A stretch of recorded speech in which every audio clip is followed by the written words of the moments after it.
On the 24th of December, 2003, a group of armed men launched its first ever violent attack in the quiet town of Kanama, near the Niger border in Yobe State. The group, which had begun forming in the early 2000s under Mohammed Yusuf, attacked a police station, killing several officers and seizing weapons and ammunition. They also raided other government buildings and declared the area an Islamic territory. This early faction of this group was called the Taliban by locals and the media, not because they were directly connected to the Taliban in Afghanistan, but because of their strict Islamist ideology, rejection of Western education and government institutions, and their appearance: long beards, robes, etc. This group would later come to be known as Boko Haram and would eventually become the deadliest and most feared terrorist group in the world, surpassing other terrorist groups like ISIS, Al-Qaeda, and Al-Shabaab. In this video, we shall take deep a dive into the Boko Haram terrorist group, dissecting their mission and ideology and explaining the damage they have caused on the African continent. This is Boko Haram Explained, like never before.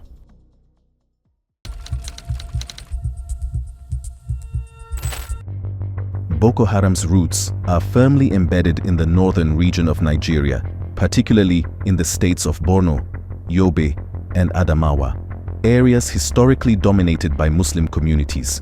The north of Nigeria has long been marked by poverty, underdevelopment, and social inequality, especially when compared to the wealthier and more industrialized southern regions of the country. Since Nigeria's independence from British colonial rule in 1960, the north has struggled with economic stagnation, poor infrastructure, low literacy rates, and limited access to social services. Northern Nigeria's marginalization was compounded by a deep cultural and religious divide, while the south embraced Western education, Christianity, and modern economic systems. Much of the north remained culturally conservative and deeply Islamic. British colonial administration had already established separate legal and educational systems in the north, favoring traditional Islamic institutions and indirect rule through emirs and religious leaders. This colonial legacy contributed to the persistence of traditional Islamic values and a rejection of Western influence. By the late 20th century, the effects of corruption, political neglect, and rapid population growth exacerbated poverty and unemployment, particularly among youth. Many young men found themselves disillusioned, with limited opportunities and little hope for social mobility. This environment created fertile ground for radical ideologies to take root. The group that would become Boko Haram was officially founded in 2002 by Mohammed Yusuf, a charismatic preacher and Islamic scholar from Maiduguri, the capital of Borno State. Yusuf had previously studied in Saudi Arabia and returned with a strict, puritanical interpretation of Islam, influenced by Salafi and Wahhabi doctrines. He was critical of both the Nigerian government and Western cultural influence, which he viewed as corrupting Muslim society.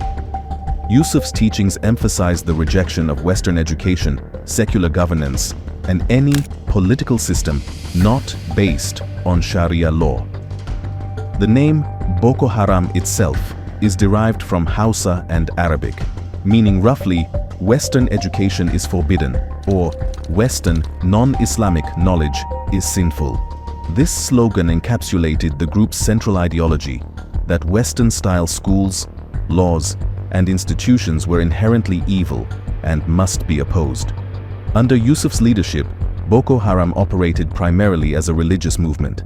He established an Islamic complex in Maiduguri, which included a mosque and a school, madrasa, that attracted thousands of students and followers. Many of these recruits were poor, disenfranchised youth who were drawn to Yusuf's message of religious purity, social justice, and opposition to corrupt political elites. Initially, Boko Haram was not explicitly violent. It functioned more as a separatist and reformist religious group advocating for the establishment of an Islamic state and the abolition of Western influence. However, its confrontational stance toward the Nigerian government and Western institutions raised tensions. The Nigerian state, particularly the police and military, viewed Boko Haram with suspicion and hostility. Clashes between the group and security forces began to escalate around 2003 and 2004, including attacks on police stations and government officials. Boko Haram's refusal to register as a political party or participate in elections was seen as a direct challenge to the authority of the Nigerian state. During this period, Boko Haram also gained a reputation for imposing strict moral codes on communities under its influence, including banning alcohol, Western-style dress, and cinemas. It often enforced these rules violently, targeting those who opposed them. The defining moment in Boko Haram's evolution came in July 2009. Following a series of confrontations with police, Boko Haram launched an armed uprising in Maiduguri and other parts of northeastern Nigeria. The group's fighters attacked police stations, government buildings, and military installations in a coordinated campaign.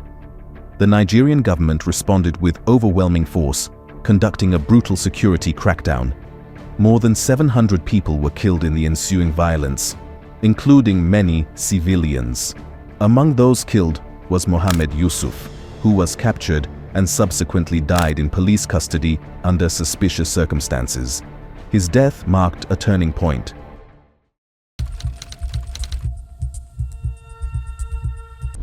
Abubakar Mohammed Shekau, born in March 1973 in northeastern Nigeria, precisely in Yobe State, rose from relative obscurity to become one of Africa's most feared and enigmatic jihadist leaders. As the leader of Boko Haram following the death of its founder, Mohammed Yusuf, Shekau transformed the group from a relatively isolated and non-violent religious movement into one of the world's deadliest terrorist organizations. Known for his chilling video messages, radical ideology, extreme violence, and uncompromising stance, Shekau's leadership left an indelible mark on Nigeria and the entire Lake Chad region.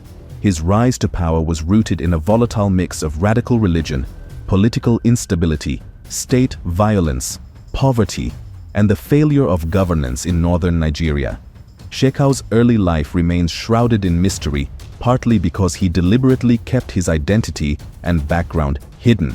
What is known is that he was a student of Islamic theology, often described as intelligent but introverted. He studied under various radical Islamic clerics in northern Nigeria and possibly abroad, absorbing Salafist and Wahhabi doctrines. It was through these studies that he developed his rigid interpretation of Islam and his fierce opposition to Western influence, secular education, and the Nigerian state. He eventually became a close disciple of Mohammed Yusuf, the charismatic founder of Boko Haram, and served as his deputy. Shekau was deeply influenced by Yusuf's teachings, particularly the belief that democracy and Western education were evil and should be rejected by Muslims in favor of Sharia law. When Boko Haram was founded in 2002, Shekau worked behind the scenes, largely responsible for ideological enforcement and internal discipline. He was seen as the group's spiritual enforcer, known for his uncompromising views and stern personality. While Yusuf was the public face of the movement, charismatic, articulate, and politically savvy, Shekau remained more of a hardliner and extremist. He was reportedly in charge of religious indoctrination and interpreting Islamic texts in support of Boko Haram's ideology.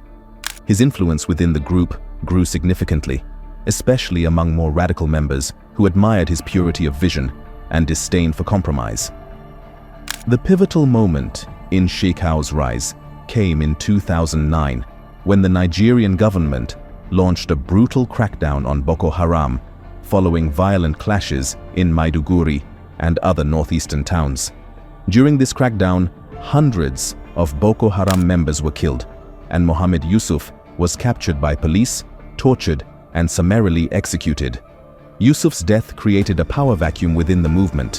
While several potential leaders emerged, Abubakar Shekau ultimately rose to the top, backed by a faction that favored militant jihad and retaliation against the Nigerian state. Shekau's ascension marked a dramatic shift in Boko Haram's ideology and tactics. Where Yusuf had advocated for a more gradual approach to establishing an Islamic state, starting with community building and religious conversion, Shekau embraced immediate and violent jihad. He declared war on the Nigerian government and its institutions and began targeting civilians, churches, schools, markets, and mosques. Under Shekau's command, Boko Haram morphed from a dissident sect into a full-blown insurgency. He rejected any negotiation with the government, refused amnesty deals, and ridiculed political dialogue as weakness. Between 2010 and 2015, Boko Haram, under Shekau, unleashed a wave of terror unprecedented in Nigeria's modern history. The group carried out mass killings, bombings, assassinations, and raids across northeastern Nigeria and beyond. Their attacks included the bombing of the United Nations building in Abuja in 2011, multiple church bombings on Christmas Day, and the slaughter of entire villages. Perhaps the most globally notorious act was the 2014 abduction of 276 schoolgirls from Chibok, which Shekau justified in a video, claiming the girls should not have been in school in the first place. He declared them slaves and threatened to sell them into marriage. This act brought Boko Haram to the world's attention and sparked the international hashtag #BringBackOurGirls campaign. Shekau also frequently used media to broadcast his ideology and threats. He released numerous video messages, often dressed in military fatigues and flanked by armed men, issuing threats to the Nigerian government, Western countries, and even fellow Muslims who opposed him. His messages were marked by fiery rhetoric, Quranic citations, and bizarre proclamations of invincibility. In one such video, he claimed he had not died, even after being reported dead multiple times, further mystifying his followers and terrifying opponents. Under Shekau's leadership, Boko Haram seized large territories in northeastern Nigeria, declaring a caliphate in 2014 centered in the town of Gwoza. The group enforced strict Sharia law, executing dissenters, banning Western education, and imposing medieval punishments such as stoning, flogging, and amputations. It destroyed churches, schools, and government buildings, replacing them with Islamic courts and sermons. Civilians in Boko Haram-controlled areas lived in constant fear of death or forced indoctrination. However, Shekau's extreme violence and erratic leadership style began to alienate even some within the jihadist movement. In 2015, Boko Haram pledged allegiance to ISIS, Islamic State, in Iraq and Syria, and rebranded as the Islamic State West Africa Province, ISWAP. While this move brought increased global attention and potential funding, it also introduced new ideological and strategic conflicts. ISIS preferred a more calculated approach to building an Islamic State, focusing on governance and winning the support of local populations, whereas Shekau remained focused on extreme violence and martyrdom. This led to a schism within Boko Haram. In 2016, ISIS officially replaced Shekau with a new leader, Abu Musab al-Barnawi, the son of Mohammed Yusuf. Shekau rejected the move and broke away, taking a faction of loyalists with him. From that point onward, Boko Haram became two competing factions. Shekau's group, which retained the name Boko Haram, and ISWAP, which operated under the ISIS banner.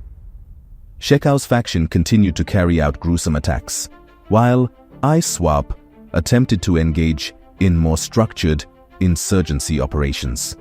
Despite losing territory and experiencing military setbacks, Shekau remained a potent symbol of fear and defiance.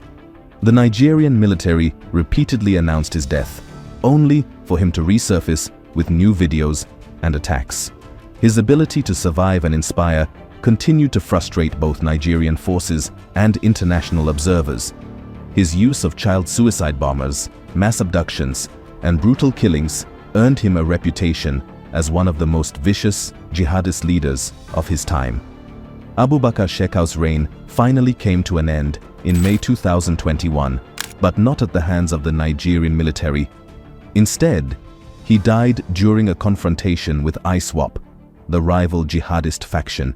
Surrounded and facing capture, Shekau reportedly detonated a suicide vest, killing himself and several others.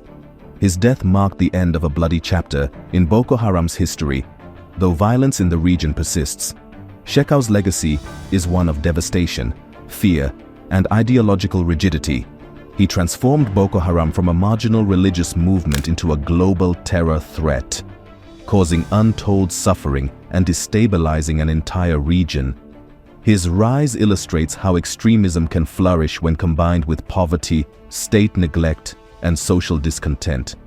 While his death may have removed a key figure of terror, the conditions that allowed his rise remain unresolved, leaving room for future radicalization and violence in Nigeria and the broader Sahel.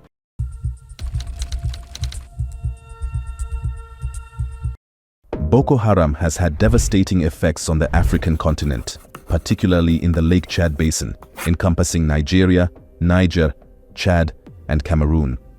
The group's insurgency, which began in northeastern Nigeria in 2009, quickly escalated into a regional crisis, destabilizing entire communities and challenging the security architecture of West and Central Africa. One of the most severe consequences of Boko Haram's activities has been the humanitarian catastrophe it created. Over 30,000 people have been killed, while millions have been displaced from their homes, forced into refugee camps or informal settlements across national borders. The displacement of populations has disrupted agricultural production, leading to chronic food insecurity, malnutrition, and dependence on international aid. Entire towns have been deserted, farmlands abandoned, and markets destroyed, collapsing local economies and increasing poverty in already fragile regions. The psychological impact has also been immense. Civilians, especially women and children, have been subjected to unimaginable violence, ranging from kidnappings and forced marriages to indoctrination and use as suicide bombers. The 2014 Chibok girls' abduction highlighted the group's targeted war on education, especially for girls, and sparked global outrage.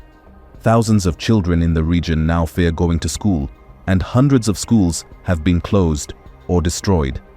Boko Haram's war against education has left a generation at risk of illiteracy and unemployment, fueling a cycle of poverty and radicalization. Women who return from Boko Haram captivity often face stigma, rejection, and trauma, further straining already weak social fabrics. On the security front, Boko Haram has overstretched the military capabilities of several African nations. The governments of Nigeria, Chad, Niger, and Cameroon have been forced to divert vast resources to combat the insurgency, often at the expense of development projects. The group's ability to launch cross-border attacks has also exposed the weakness of national borders and the lack of coordinated intelligence sharing. In response, the affected countries formed the Multinational Joint Task Force, MNJTF, but internal rivalries, logistical challenges, and corruption have hindered its effectiveness. Meanwhile, Boko Haram's activities have led to the proliferation of arms and a rise in organized crime, further complicating the region's security environment. Economically, the insurgency has devastated key sectors such as agriculture, trade, and tourism. The Lake Chad region, once a vital center for fishing, farming, and trade, has become a battleground, pushing millions into poverty. The destruction of infrastructure, roads, hospitals, schools, and markets has made recovery slow and costly. Foreign investment has declined due to insecurity, and many businesses have shut down, especially in northeastern Nigeria. In addition, Boko Haram's rise has attracted the interest and support of other jihadist groups, including Al-Qaeda and the Islamic State, raising concerns about the radicalization of new groups and the spread of extremism across Africa. In summary, Boko Haram's insurgency has left a trail of destruction across Africa, displacing millions, stalling development, disrupting education, damaging economies, and fracturing societies. It has exposed the vulnerabilities of African states and underlined the urgent need for regional cooperation, good governance, and long-term development strategies to defeat terrorism and rebuild affected communities.